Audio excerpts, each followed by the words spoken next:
ഗോപാൽ കേട്ടില്ല.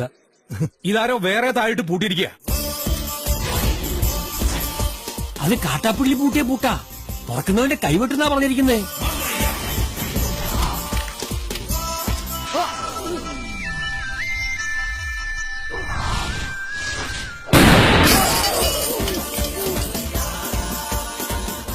പുറകിലത്തെ ചാക്കിന് മാടം ബോംബാവാനാ സാധ്യത.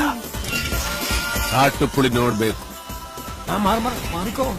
വേഗം കയറി നമുക്ക് കാട്ടാപ്പിളിനെ വേടി വെച്ചിരുന്ന് കാണാം. എടാ, നീ വിചാരിക്കുന്ന പോലെ അത്ര നിസ്സാരനല്ല ഈ മല്ലയ്യ. കേന്ദ്രത്തിൽ വരെ പിടിപാടുള്ള കക്ഷിയാ. നമ്മുടെ ഹോം മിനിസ്റ്ററുമായിട്ടും അടുപ്പുണ്ട്. അടുത്ത ഇലക്ഷൻ ഒരു മന്ത്രിസ്ഥാനം വരെ കിട്ടാൻ ചാൻസ് ഉള്ളതാ എനിക്ക്.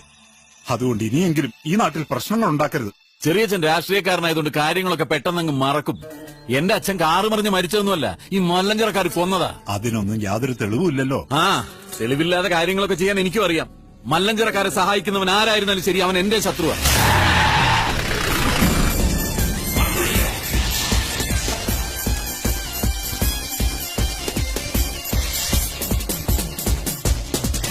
നീ ചെന്ന് അവനോട് നല്ല സുത്ത മലയാളത്തിൽ കാര്യം പറ. ആ നിൽക്കുന്ന താടിക്കാരനാ ലോറിയിൽ ഒന്നെ ഇടിച്ചിട്ട് പോയത്. തോട്ടവും ബംഗ്ലാവും വാങ്ങിച്ച ഞങ്ങളാ. മുതലാളിയാ ജീപ്പിലിരിക്കുന്ന മല്ലയ്യ. നിന്റെ മല്ലയ്യ മുതലാളിയോട് ഒന്നും കിട്ടെ ഇറങ്ങാൻ പറ. അയ്യോ വേണ്ട, ഇറങ്ങിയ പിന്നെ കേറത്തില്ല. ആ താക്കോൽ ഇങ്ങി തന്നിരുന്നെങ്കിൽ ഗേറ്റ് തുറന്ന് ഞങ്ങൾ അവിടെ കേറിക്കോളായിരുന്നു. താക്കോല് നിന്റെ മുതലാളിയോട് നേരിട്ട് വന്ന് ചോദിക്കാൻ പറ. ആ അവതാരത്തെ ഞങ്ങൾ ശരിക്കൊന്ന് കാണട്ടെ. നാഗേന്ദ്ര വേണ്ട. ഏയ് ചെന്ന് പറടാ. മല്ലയ്യെ ശരിക്കൊന്ന് കാണണമെന്ന്. ഓ, എന്നാ പിന്നെ സെറിക്കൊന്ന് കാണിക്കാം.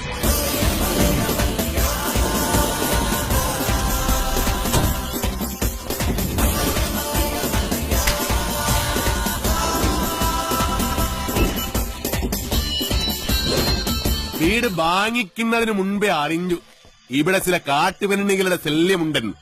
അവരുടെ തല വെടിവെച്ച് പൊട്ടിക്കാണ.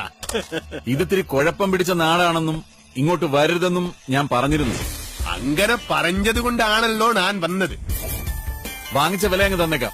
എല്ലാം തിരിച്ചെഴുതി കൊടുത്തിട്ട് വേഗം സ്ഥലം വിട്ടോ. പോട്ടെ, ഒരു 5 ലക്ഷം രൂപ കൂടുതൽ തന്നേക്കാം. ആദ്യ ബിസിനസ് നൻകെ ലാഭം കിട്ടിയ ഞാൻ എല്ലാം വിൽക്കും. 5 ലക്ഷം മതി, എല്ലാം തിരിച്ചു തന്നേക്കാം. അതിനു മുമ്പ് ഒരു ചെറിയ കാര്യമുണ്ട്. ഇവനെ ബണ്ടി കേട്ടി കൊള്ളാൻ നോക്കിയ ഒരു ചെറിയ കണക്ക്. ഇവന്റെ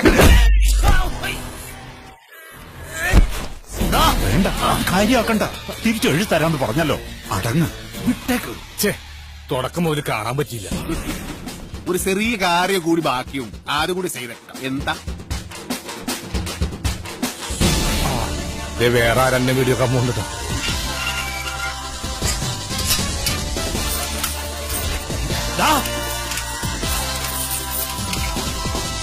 അവിടെ നില്ലട കാട്ടുപുളി. ഞാൻ വന്നത് നിന്നെ പൂട്ടാനാ. മല്ലയ വീട് മേടിച്ചത് തിരിച്ചു തരാനല്ല, താമസിക്കാനാ. ഞാൻ അവിടെ താമസിക്കും. വേണ്ടി വന്നാ നിന്റെ വീട്ടിൽ കയറി ഇവിടെ താമസിക്കും. നീ അവിടെ പൂട്ടി, ഞാൻ ഇവിടെ പൂട്ടി. ഇനി എന്നോട് കളിക്ക വന്നാ നിന്നെ വെട്ടി വെടി പീസാണ്. നിനക്ക് നന്മക ಗೊತ್ತಿಲ್ಲ ಗಜ್ಜಿ ನಾಯಿನ್ ಮಗನೆ. ಗೊತ್ತಿಲ್ವಾ ಗಜ್ಜಿ ನಾಯಿನ್ മകനെ? നായിന്റെ പട്ടി മോനെ. പണ്ഡിതനാണെന്ന് തോന്നുന്നു. അർത്ഥം പറഞ്ഞൊന്നും കേട്ടില്ലേ?